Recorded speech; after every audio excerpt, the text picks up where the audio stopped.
एक बात और बहुत अच्छे से सुनिएगा, शायद आपकी जिंदगी को संवार,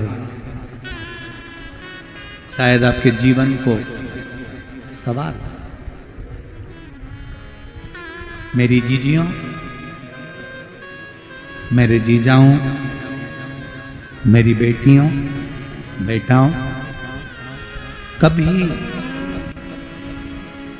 कभी मौका लगे,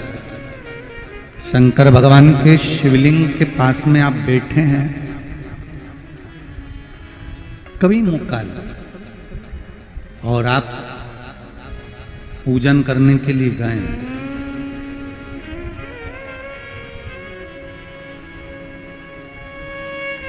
कभी पूजन करने के लिए, और आपको शंकर भगवान के शिवलिंग के पास में या शंकर भगवान के शिवलिंग के ऊपर कनेर का अगर पीला फूल देखा है ना आप लोगों ने, अरे बोलो तो जम के, देखा है? कनेर का यदि पीला फूल शिवलिंग के आसपास में या शंकर भगवान के ऊपर कहीं रखा हुआ भी दिख जाए, विषम परिस्थिति हो, बहुत हिम्मत ना हारते हुए, कभी भगवान अकेले में एकांत में आप पहुंचे उनके पूजन के लिए, कनेर का पुष्प वहां रखा है, चाहे वो जलाधारी पर रखा हो, चाहे वो शिवलिंग के पास में रखा हो, शिवलिंग पर रखा हो, उस कनेर के पुष्प को अगर आप 5 जगह का स्पर्श कराकर अपने हृदय की बात कहकर वापिस महादेव को समर्पित कर देते हो, तो भी मेरा महादेव तुम्हारे दुख का निवारण कर देगा। अब वो 5 स्थान,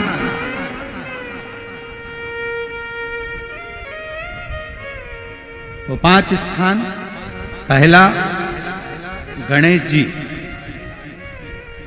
गणेश जी का जो स्थान होता है वह जगह, दूसरा षडानंद कार्तिक, तीसरा अशोक सुंदरी वाला स्थान, चौथा जलाधारी जो ऊपर से बूंद बूंद जल नीचे गिरा रही है, जया, विषहरा, शामली बारी, दौतली, देव, शंकर जी की 5 बेटियों का, और 5वें नंबर का है शंकर भगवान के, जो कैसे वर्णन किया जाए, त्रिशूल के 3 भाग होते हैं। करें दर्शन आप लोगों ने, ये से सामने त्रिशूल लगा है, इस त्रिशूल के ऊपर देखेंगे तो 3 भाग दिख रहे हैं, नजर आ रहे हैं सबको? त्रिशूल का जो 3 भाग होता है, उस 3 भाग का जहां ज्वाइंट होता है, जहां मिलता है, एक जगह पर देखो तीनों भाग एक जगह पर मिले हुए, 3 भाग का जहां मिलन होता है, 5वां स्थान, ये 5वां स्थान, यहां पर स्पर्श कराकर शिवलिंग पर अपनी कामना कर कर श्री शिवाय नमस्तुभ्यम कहकर बाबा से अपने मन की बात कहकर जो समर्पित कर देता है, हम 3 महीना भी नहीं कहेंगे, हम तो कहेंगे अगर ज्यादा दुख है 3 दिन इंतजार करना, मेरा बाबा उस दुख को मिटाएगा। 3 महीना बहुत दूर, पर करना है दिल से, और ये नहीं कि आप जान करके पहले फूल रखिए आए और जान करके आपने काम किया, जान कर नहीं होता वो तो, कभी वहां पर अगर कनेर का पुष्प वहां मिल जाए, जान कर नहीं कि तुमने किसी का छोरा से कह दिया तू चढ़ा कर जा मैं आ जाऊंगी, ऐसा होता है ना कई बार, नारी की जिसको बहुत शौक होता है शगुन कराने का, कि गाय बछड़े को दूध पिला रही होगी तब हम यहाँ से निकलेंगे, कोई हंडा लेके जा रही होगी तब हम यहाँ से निकलेंगे, तो कई माताओं की आदत रहती है, अपने घर की माताओं से कह देती है हंडा लेके निकल, गालियां दे रहे हैं, शगुन हो जाएगा, अब जिंदगी नहीं चाहिए, अचानक ये जीवन अब मत चाहिए, एकदम गति आप गए दर्शन करने के लिए, बाबा अकेले इस तरह से जी रही होती है। शिव पुराण कहती है केवल एक चावल का दाना, एक अक्षत, एक बेलपत्र और एक पुष्प की, लाल पुष्प की पंखड़ी, जो सोमवार की अष्टमी के दिन मां मालिनी के नाम से, मां गौरा के नाम से, आदिशक्ति के नाम से, 3 नामों का स्मरण कर कर मालिनी,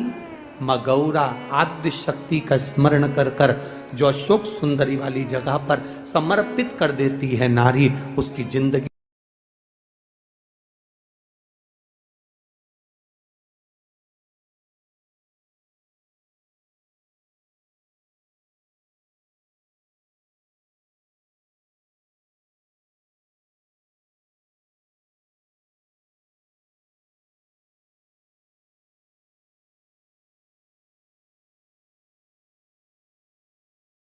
और वो तीनों तरह के जल का अलग अलग भाव है महाराज। पहला जल सादा, घर से पानी लेकर गए, जल लेकर गए, शंकर को चढ़ाया, वो हमने घर का अपना एड्रेस बता दिया, भगवान शिव को जल चढ़ाकर अपने आनंद के लिए शंकर से कुछ प्राप्त कर लिया। दूसरा जल, जल के कलश में थोड़ा सा इत्र डालकर शंकर को जब समर्पित करते हैं तो महाराज घर में अगर कोई व्यक्ति बहुत रोगीला है, बहुत रोगीला, एक शिव महापुराण में, स्कंद पुराण में, नर्मदा पुराण में, भविष्य पुराण में, अग्नि पुराण में, नारद पुराण में, बरहा पुराण में, वामन पुराण में जितनी चीजें लिखी गई है, एक एक प्रैक्टिकल कर कर देखो तो शिव महापुराण, स्कंद पुराण का यह भाव याद करिए कि एक लोटे पानी में इत्र मिलाकर, जल में इत्र मिलाकर, बहुत रोगीला व्यक्ति, बहुत बीमार व्यक्ति है, एक लोटा पानी उसका हाथ का स्पर्श कराकर शंकर को चढ़ाना प्रारंभ कर दीजिए। महाराज केवल 5 या 7 दिन चढ़ाओ और वो 7 दिन के बाद में उस बीमार व्यक्ति का क्रम देखिए कि उसमें कितना आराम लगा है। औषधि दवाई काम करना प्रारंभ करी कि ना करी। केवल इत्र समर्पित, इत्र का जल। तो पहला जल सादा, दूसरा जल है इत्र का, और महाराज तीसरा जल जो शिव महापुराण के अंतर्गत कहा गया है बेलपत्र का जल। तीसरा जो जल है वो बेलपत्र का जल है। बेलपत्र का जल कैसा? तो महाराज शिव महापुराण की कथा कहती है कि जल के पात्र में एक बेलपत्र अंदर डालकर उस जल के पात्र को ले जाकर शिव को समर्पित करना, अर्थात अपनी मन की कामना भगवान शंकर से कह देना, केवल बेलपत्र के माध्यम। बोलना नहीं है हमको, कुछ हमें कुछ कहना नहीं है। 3 तरह का जल का जो व्याख्यान वर्णन किया गया, एक सादा जल जो भगवान को कहा, आपने अपना एड्रेस बता दिया, आपने अपने मन का भाव बता दिया। इत्र का जो जल चढ़ाया गया वो केवल रोग मुक्ति के लिए चढ़ाया गया। और तीसरा बेलपत्र, अगर उस जल में एक बेलपत्र भी पड़ी हुई है और वो बेलपत्र पड़ा हुआ जल आप जिस भाव से चढ़ा रहे हो, जिस कामना से चढ़ा रहे हो, शंकर वो कामना आपकी पूर्ण कर देते। कलश जल, एक कलश जल का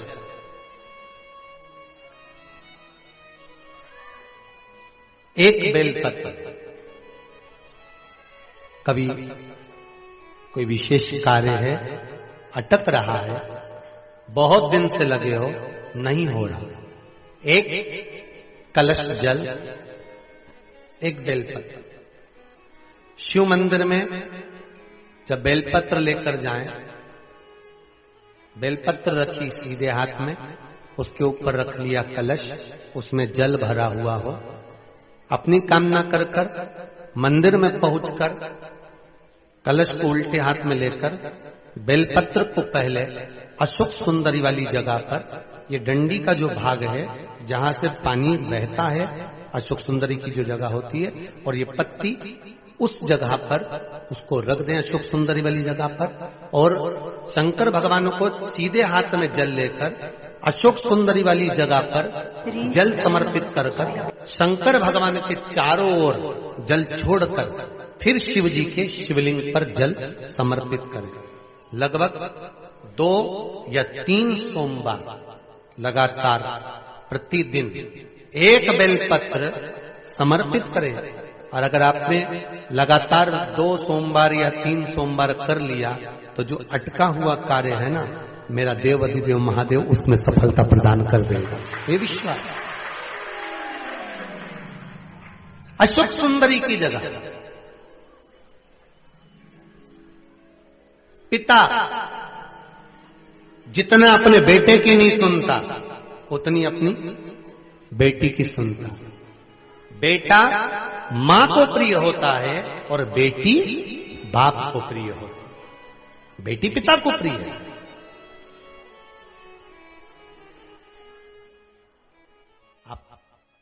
कनेर का पुष्प, भाई भाई में विवाद हो रहा हो, जमीन के लिए विवाद हो रहा हो, किसी प्रॉपर्टी के लिए विवाद हो रहा हो, या किसी अन्य विवाद में पड़े हुए हो, या तुम्हारे दुश्मन बढ़ रहे हो, तो भी कनेर का पुष्प शिव को समर्पित किया जाता। कनेर का पुष्प सुख प्रदान कर, आनंद। श्री शिवाय नमस्तुभ्यम। दर्शकों, हर हर महादेव। स्वागत है आपका अपने YouTube चैनल में। दर्शकों, यदि आपकी कोई विशेष मनोकामना है, बहुत दिनों से पूरी नहीं है, तो आप एक बार इस चमत्कारी उपाय को जरूर करिएगा। दर्शकों, महादेव की शिवलिंग की आप प्रतिदिन पूजन करें, 1 लोटा जल समर्पित करें। जल समर्पित करते समय आपको एक बात का मात्र ध्यान रखना है। दर्शकों, महादेव की शिवलिंग पे महादेव के समस्त परिवार का वास होता है। ऐसे में यदि आप महादेव की शिवलिंग पे जल समर्पित करते हैं तो आपकी पूजा में गणेश जी, कार्तिकेय, माता पार्वती देवी, अशोक सुंदरी, भगवान शंकर की 5 पुत्रियां और महादेव की पूजा हो जाती है मात्र 1 लोटे जल से। तो पहला जल आप गणेश जी के स्थान पर समर्पित करें, दूसरा जल कार्तिकेय, तीसरा जल देवी अशोक सुंदरी और चौथा जल माता पार्वती का हस्त कमल, 5वां जल आप महादेव की शिवलिंग पर समर्पित कर दीजिएगा। दर्शकों, जो भी व्यक्ति इस तरह रोजाना महादेव की शिवलिंग पर जल समर्पित करता है और श्री शिवाय नमस्तुभ्यम मंत्र का जाप करता है, उसके सभी कष्ट दूर होते हैं, मनोकामना पूरी होती है। श्री शिवाय नमस्तुभ्यम। दर्शकों, वीडियो आपको अच्छी लगी हो तो लाइक जरूर करें, चैनल को सब्सक्राइब करें, कमेंट में श्री शिवाय नमस्तुभ्यम जरूर लिखें।